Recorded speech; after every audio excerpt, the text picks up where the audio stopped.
Selamat datang di The Debate, ruang pertukaran gagasan intelektual di mana kita membedah berbagai perspektif terhadap misteri material yang ada.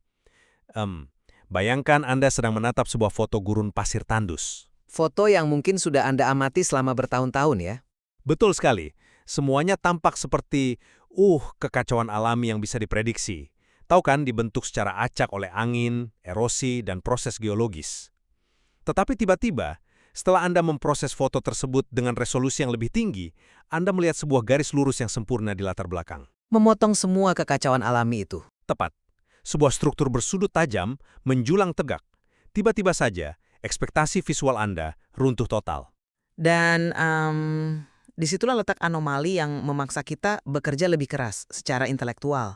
Terutama ketika kita dihadapkan pada sesuatu yang sepenuhnya mendobrak asumsi dasar kita tentang bagaimana proses alam seharusnya bekerja. Nah, hari ini kita mengarahkan pandangan kita ke tetangga terdekat bumi, yaitu bulan.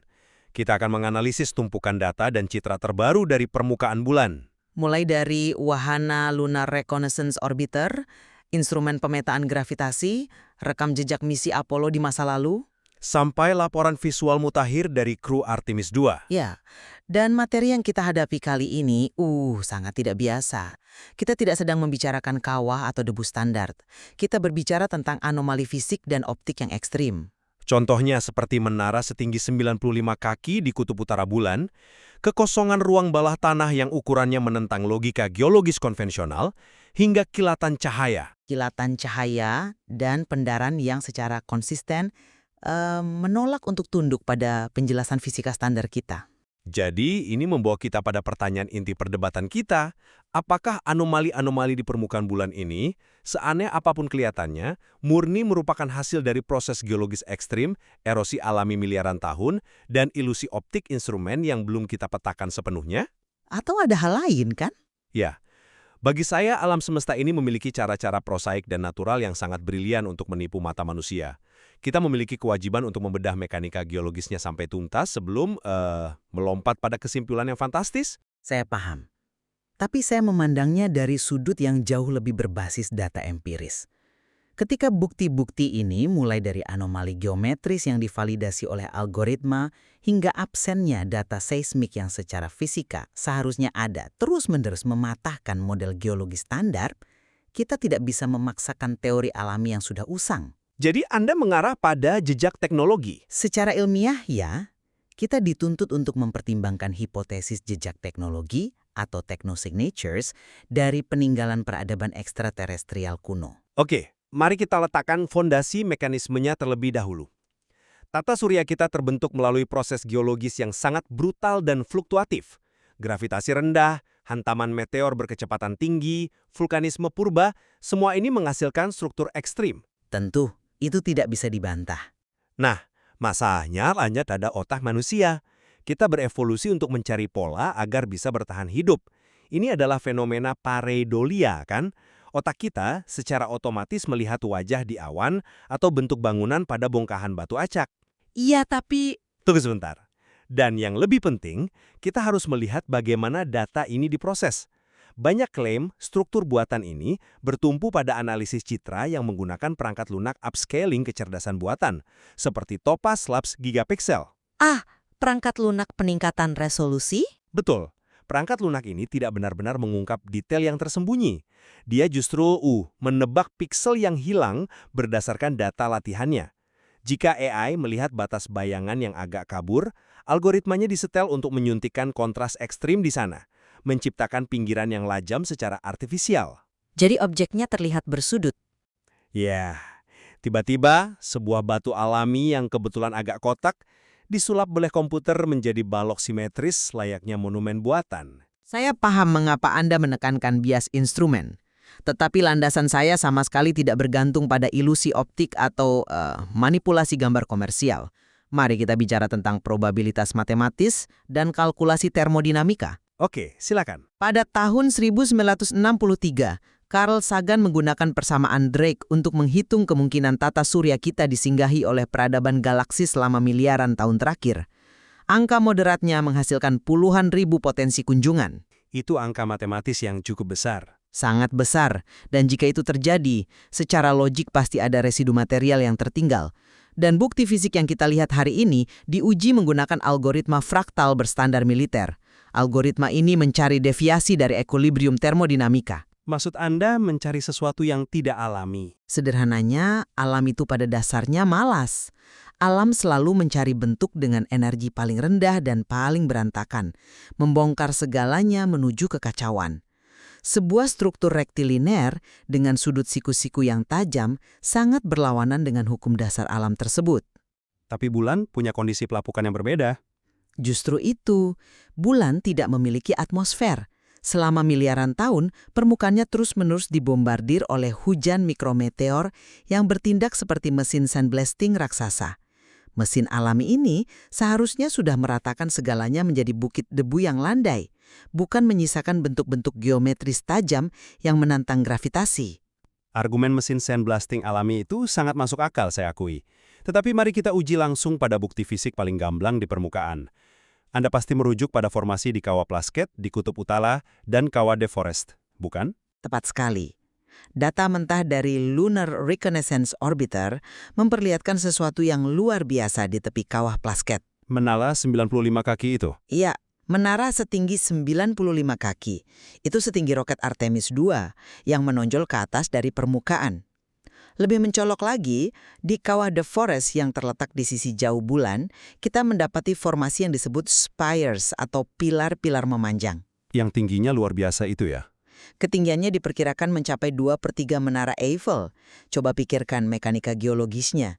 Bulan tidak memiliki aktivitas vulkanik atau tektonik yang bisa mendorong lempeng bumi ke atas selama 3 miliar tahun terakhir. Ya, aktivitas geologisnya sudah mati. Nah, satu-satunya kekuatan pelapukan di sana adalah hantaman konstan mikrometeor yang kita bahas tadi. Benda setinggi menara Eiffel, jika itu adalah formasi alami dari masa lalu, seharusnya sudah hancur menjadi debu karena hantaman kosmik tanpa henti, tetapi pilar ini tetap berdiri tegak. Tapi bisa saja batuan itu sangat keras.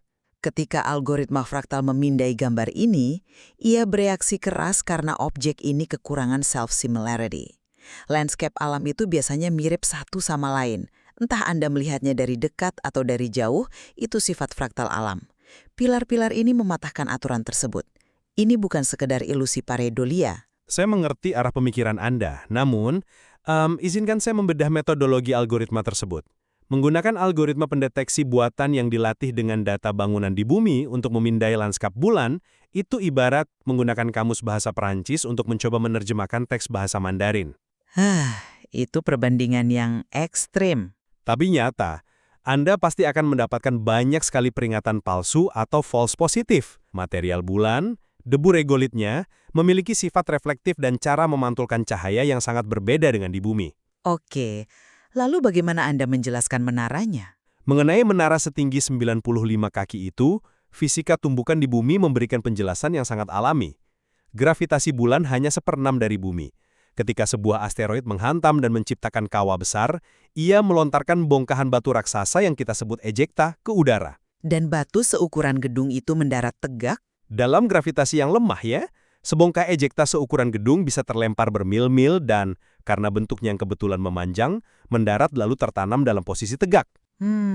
Dan kembali ke masalah software, meski Anda menggunakan gambar asli, batas antara terang dan gelap pekat di bulan sangat ekstrim, karena ketidakadaan atmosfer yang menyebarkan cahaya. Kontras absolut ini seringkali terekam sebagai garis lurus yang presisi oleh sensor kamera kita. Saya kurang sepakat dengan penjelasan ejekta tersebut. Mari kita lihat mekanikanya. Algoritma fraktal yang digunakan tidak mencari bangunan gaya bumi. Ia semata-mata mencari anomali kontras geometris dengan membandingkan titik tersebut dengan ratusan mil persegi lanskap bulan di sekitarnya dalam gambar yang sama. Tapi tetap ada bias pencahayaan kan? Jika itu adalah kesalahan deteksi karena pencahayaan ekstrim bulan, kita akan melihat peringatan palsu di setiap bibir kawah yang berbayang. Algoritma ini hanya menyala di titik pilar tersebut. Oke, tapi bagaimana dengan teori ejekta? Nah, soal bongkahan ejekta yang mendarat tegak, itu mengabaikan hukum momentum fisik. Jika batu sebesar 2/3 menara Eiffel terlempar dari sebuah tumbukan kosmik dan mendarat, ia membawa energi kinetik yang sangat masif. Di mana jejak luncurannya? Di gravitasi rendah. Di mana kawah kecil akibat hantamannya saat ia mendarat? Tidak ada. Objek tersebut berdiri tegak dengan transisi yang sangat bersih di atas medan yang relatif stabil. Dinamika benda jatuh di gravitasi rendah memang sering menghasilkan distribusi massa yang tidak intuitif, di mana batu bisa menancap lurus ke dalam debu yang tebal tanpa menghasilkan kawah serpihan besar layaknya di bumi. Tetap saja sangat tidak lazim. Tetapi, mari kita ikuti alur logika argumen erosi Anda. Jika kita sepakat bahwa permukaan bulan bertindak seperti mesin sandblasting yang menghancurkan segala hal di permukaan selama miliaran tahun, maka logikanya, residu struktur apapun yang bertahan lama tidak mungkin berada di atas.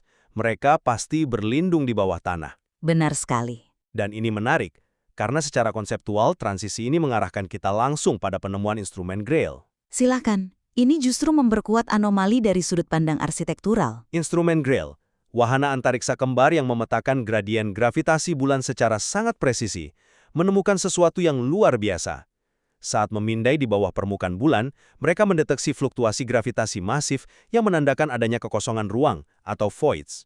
Gua-gua bawah tanah yang sangat besar. Ya, kita mengidentifikasi struktur bawah tanah yang terbentang sepanjang 60 km, dengan lebar 9 km, dan ketinggian mencapai 180 meter.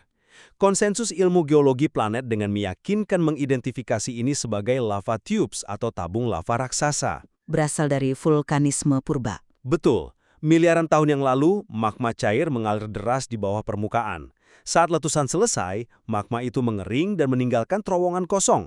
Skalanya memang terdengar mustahil jika dibandingkan di bumi, di mana gua sebesar itu akan langsung runtuh ditarik oleh beratnya sendiri. Gravitasi bumi tidak akan mengizinkan atap selebar itu. Tepat. Tetapi di bulan, dengan gravitasi yang begitu lemah dan komposisi batuan basal kaku tanpa gangguan air, secara mekanika struktural, atap gua selebar 9 km mampu menahan dirinya sendiri tanpa runtuh. Jadi, skalanya ekstrim. Ya, tetapi mekanismenya 100% alami. Berasal dari aliran lava alami. Namun, seperti yang sering dibahas dalam astrobiologi, termasuk oleh fisikawan teoretis Paul Davies, kita harus melihat ini melalui lensa fungsionalitas. Fungsionalitas bagaimana maksudnya? Memiliki gua alam selebar 9 km dan sepanjang 60 km adalah kandidat yang terlalu sempurna untuk diabaikan begitu saja.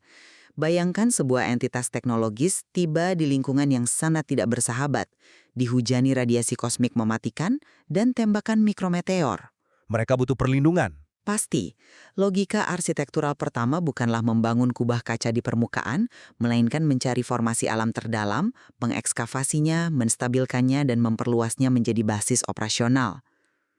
Jadi modifikasi struktur alami. Ini mendapatkan penguatan dari apa yang kita temukan di permukaan, tepat di atas area-area yang diasumsikan sebagai pintu masuk tabung lava ini. Mari kita ambil contoh lokasi di antara tempat pendaratan modul Apollo 12 dan wahana Surveyor 3. Anda bermaksud membahas susunan batuan melingkar di titik tersebut? Benar. Tepat di antara dua lokasi tersebut terdapat sebuah susunan batuan yang membentuk elips sangat presisi, terdiri dari sekitar selusin batu besar yang ukurannya setinggi manusia. Dan Anda merasa formasi itu buatan? Proporsi batuan ini terlalu masif untuk bisa digeser atau diatur oleh astronot kita, bahkan jika mereka mencoba menggunakan alat berat di pakaian antariksa mereka. Secara geologis, ketika meteor menghantam permukaan bulan, ia melontarkan serpihan secara menyebar bak ledakan bom, acak dan tak beraturan. Tidak menyusun diri dengan rapi ya. Tumbukan meteor tidak menyusun batu-batu raksasa untuk jatuh membentuk elips geometris sempurna, layaknya situs prasejarah Stonehenge. Saya harus akui, secara visual formasi itu memang sangat mengundang rasa penasaran. Namun, disinilah kita harus kembali pada prinsip hukum bilangan besar dalam statistik. Hukum bilangan besar? Ya. Permukaan bulan ditutupi oleh miliaran bahkan triliunan pecahan batu. Dengan sampel sebesar itu, probabilitas memastikan bahwa Anda pasti akan menemukan beberapa lusin batu yang secara acak mendarat dan kebetulan membentuk susunan elips, kotak, atau segitiga di satu titik tertentu. Kita tidak bisa langsung menyematkan motif arsitektur prasejarah pada fenomena kebetulan matematis. Saya setuju bahwa kehati-hatian statistik itu penting. Namun, teori kebetulan ini mulai terasa dipaksakan ketika rentetan kebetulan dari berbagai kategori menuju ke satu kesimpulan yang sama. Dan urgensinya menjadi jauh lebih tajam ketika kita beralih dari menganalisis batuan purba yang statis ke anomali yang bergerak aktif. Maksud Anda fenomena yang terekam secara langsung? Fenomena yang terekam secara real time oleh instrumen mutakhir dan disaksikan langsung oleh manusia. Oke, Anda merujuk pada fenomena optik dan transien di orbit. Coba kita bedah laporan terbaru dari kru Artemis 2. Astronot Reed Wiseman dan Jeremy Hansen melaporkan penampakan kilatan-kilatan cahaya terang yang tiba-tiba muncul di permukaan gelap bulan. Yang diklaim sebagai tumbukan kan? Ya, dalam komunitas astronomi, mekanika dasar dari fenomena ini dipahami dengan sangat baik. Itu adalah tumbukan asteroid reguler. Ketika sebuah meteorit kecil menghantam permukaan dengan kecepatan puluhan ribu kilometer per jam, energi kinetiknya secara instan berubah menjadi panas ekstrim dan melepaskan kilatan cahaya. Penjelasan yang sangat rapi. Dan ada juga laporan mengenai fenomena atmosferik seperti pendaran cahaya berkabut di sisi gelap bulan yang kerap disebut blue ghost globe. Secara fisika, mekanisme utamanya adalah Earthshine, bumi yang bertindak seperti cermin raksasa, memantulkan cahaya matahari ke bulan. Ditambah debu antar planet. Betul. Dikombinasikan dengan pembiasan cahaya matahari oleh partikel debu antar planet yang tersuspensi akibat muatan elektrostatis. Ini adalah interaksi cahaya dan debu yang terjadi terus-menerus di lingkungan tanpa udara. Dan di poin inilah penjelasan naturalistik standar tersebut mengalami kerusakan paling fatal. Titik butanya sangat masif dan kita bisa melihatnya melalui kertas kerja riset NASA itu sendiri. Kerusakan di mana? Mengasumsikan bahwa kilatan cahaya itu adalah tumbukan asteroid reguler tanpa mengecek data lain adalah sains yang malas. Pada era misi Apollo 16 dan 17, astronot mengamati kilatan cahaya serupa. Perbedaannya, pada masa itu, kita memiliki jaringan seismometer yang ditanam dan aktif di permukaan bulan. Eksperimen seismik aktif. Peneliti NASA baru-baru ini melakukan uji silang. Mereka mengambil lokasi dan waktu akurat dari kilatan-kilatan cahaya tersebut, lalu memeriksa data jaringan seismik Apollo. Hasilnya 0 besar. Tidak ada getaran seismik sama sekali. 0 ya? Ini sangat krusial, karena secara struktur, bulan itu bertindak seperti garpu tala atau lonceng. Berbeda dengan bumi yang basah dan lapisannya meredam getaran, lapisan batuan bulan sangat kering dan kaku. Ketika sebuah modul kosong dijatuhkan ke permukaannya, seismometer mencatat getaran yang menjalar dan berdering selama berjam-jam. Beresonansi ya? Ya, jika sebuah proyektil asteroid menghantam dengan kecepatan dan massa yang cukup besar, hingga kilatan apinya bisa dilihat jelas dari luar angkasa, secara absolut tumbukan itu harus menciptakan gelombang kejut seismik. Fakta bahwa jarum seismometer tidak bergerak sama sekali membuktikan secara fisika bahwa kilatan itu bukan berasal dari benda padat yang menghantam batu. Ketiadaan respons seismik itu memang sebuah paradoks fisik yang sangat menarik saya akui. Namun, sebelum melompat keluar geologi, kita harus mengevaluasi limitasi instrumen. Limitasi seperti apa? Jaringan Apollo mungkin tidak cukup sensitif untuk tumbukan dangkal pada sudut tertentu, atau regolit lokal di area tumbukan secara kebetulan memiliki kepadatan yang meredam getaran dengan cepat. Alternatif mekanisme alami yang sangat mungkin adalah proses outgassing. Gas yang bocor dari bawah tanah? Benar. Kantong gas yang terperangkap di bawah permukaan bulan tiba-tiba bocor keluar. Dan ketika gas ini berinteraksi dengan angin surya bermuatan tinggi, gas tersebut terionisasi dan melepaskan kilatan cahaya. Ini menjelaskan kilatan visual tanpa perlu ada tumbukan fisik sama sekali. Masalahnya, kertas kerja yang sama menyebut hipotesis outgassing ini sangat spekulatif. Jika ada ledakan gas terionisasi sekuat itu, satelit kita seharusnya mendeteksi residu jejak gas atau bahan kimia di eksosfer lokal sekitarnya. Namun mereka tidak menemukan apa-apa. Belum mendeteksi mungkin. Tapi mari kita bahas teka-teki optik berikutnya yang Anda ajukan, Blue Ghost Globe. Foto-foto dari observasi ini sama sekali tidak terlihat seperti kabut debu acak. Setelah dikalibrasi, visualnya secara jelas memperlihatkan lapisan cahaya berbentuk kubah yang konsentris berlapis-lapis secara geometris lengkap dengan formasi refraksi pelangi di tengah ruang hampa kegelapan. Refraksi pelangi yang biasa terjadi akibat partikel, Penjelasan awal memang menyalahkan debu yang melayang secara elektrostatis. Namun uji in situ dari NASA sendiri memvalidasi bahwa populasi debu di bulan terlalu tipis untuk menciptakan efek optik semasif itu. Debu bulan itu bentuknya mikroskopis, bergerigi, asimetris, dan memantulkan cahaya secara acak ke segala arah. Terlalu asimetris untuk membentuk prisma. Tepat. Untuk menghasilkan refraksi cahaya yang secara simetris membentuk kubah konsentris bersinar seperti prisma, Anda membutuhkan sebuah medium yang terstruktur dan transparan. Secara fisika optik, cahaya matahari tersebut membentur sebuah permukaan mirip kaca makroskopik yang memanjang di atas area bulan, bukan awan debu alamiah yang berhamburan. Tunggu sebentar. Saya harus menahan laju argumen tersebut. Mengusulkan keberadaan kubah kaca transparan buatan raksasa melingkupi permukaan bulan adalah lompatan inferensial yang sangat berbahaya dalam metode ilmiah. Kita sama sekali tidak membutuhkan struktur makroskopik alien untuk menjelaskan cahaya berbentuk kubah pelangi. Lalu, dari mana asal pelangi itu? Mekanismenya ada pada optik instrumen observasi itu sendiri, yakni lens flare atau pembiasan internal kamera. Saat sebuah wahana antariksa atau kamera astronot menghadap ke horizon bulan, di mana kegelapan pekat berbatasan langsung dengan cahaya matahari yang ekstrim dan tak tersaring atmosfer, gradien kontras ini memicu pantulan bolak-balik di dalam rakitan lensa kaca kamera itu sendiri. Jadi Anda bilang, itu ilusi dari lensa. Ya, lengkungan lensa kamera itulah yang menciptakan ilusi cincin pelangi konsentris di foto. Seolah-olah itu ada di luar angkasa. Occam's razor memerintahkan kita untuk menyalahkan sepotong kaca selebar 5 cm di tangan astronot sebelum menyalahkan kubah kaca selebar ribuan mil di permukaan bulan. Saya sepenuhnya memahami prinsip lens flare, dan jika kita hanya memiliki data dari satu buah foto, saya akan sepakat dengan Anda. Tetapi anomali ini diobservasi jauh di luar batasan lensa kamera. Astronot Jeremy Hansen mengamati pendaran ini secara langsung dengan mata telanjangnya tanpa perantara instrumen. Tanpa instrumen optik, Ia mendeskripsikan secara rinci pancaran cahaya persisten atau streamers yang memanjang sejauh 10 kali diameter matahari dengan sempurna melingkari kelengkungan badan bulan. Ini bukan artefak kamera yang hilang saat Anda mengubah sudut pandang.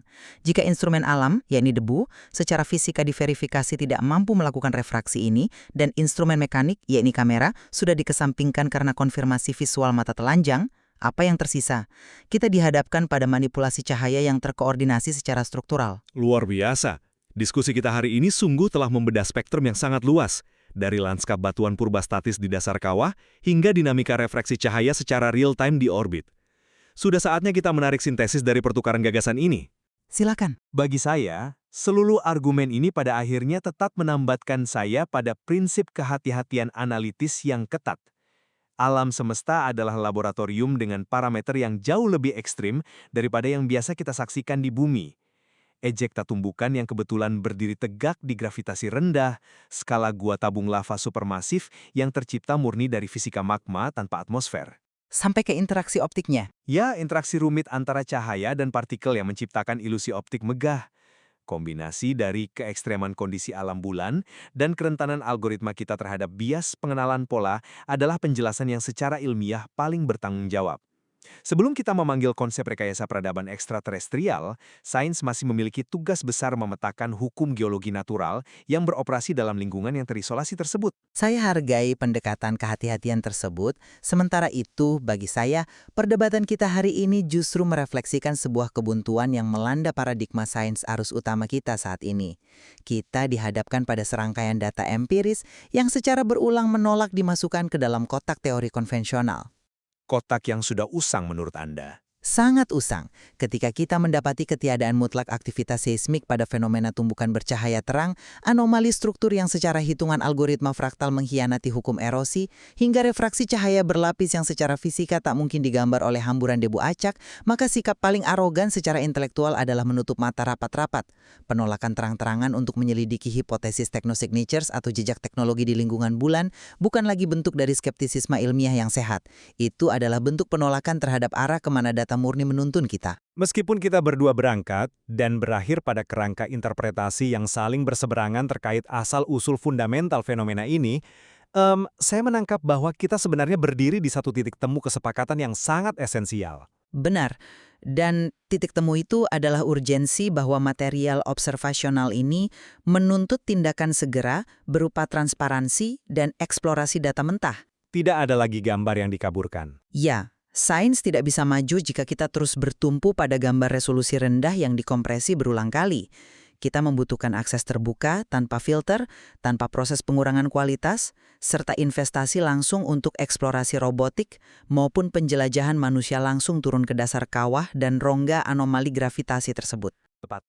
Hanya dengan melihat secara langsung, tanpa medium perantara, kita bisa menemukan kepastiannya. Pada akhirnya, misteri lanskap bulan ini meninggalkan kita dengan lebih banyak lapisan teka-teki dibandingkan dengan jawaban yang definitif. Kembali ke analogi foto gurun tandus yang kita bicarakan di awal perjumpaan kita. Menara geometris yang menjobek lanskap itu. Betul. Bayangkan kita semua kini sedang menatap lurus ke arah menara tersebut, memosong lanskap sepi miliaran tahun. Apakah semua itu murni sekedar orkestrasi batuan, debu, dan cahaya yang memanipulasi rentannya lensa persepsi kita? Ataukah struktur tersebut merupakan monumen hening, sisa peninggalan dari masa lampau kosmik yang tersembunyi tepat di halaman depan rumah kita, menunggu untuk ditemukan kembali? Buktinya terhampar di luar sana. Ya, bukti-buktinya terhampar tak terbantahkan di luar sana. Dalam diam mengundang Anda untuk menelusurinya lebih dalam, mempertanyakan mekanisme alam, dan pada akhirnya menyusun kesimpulan mandiri Anda sendiri terhadap anomali di angkasa. Sampai jumpa di ruang pertukaran gagasan berikutnya.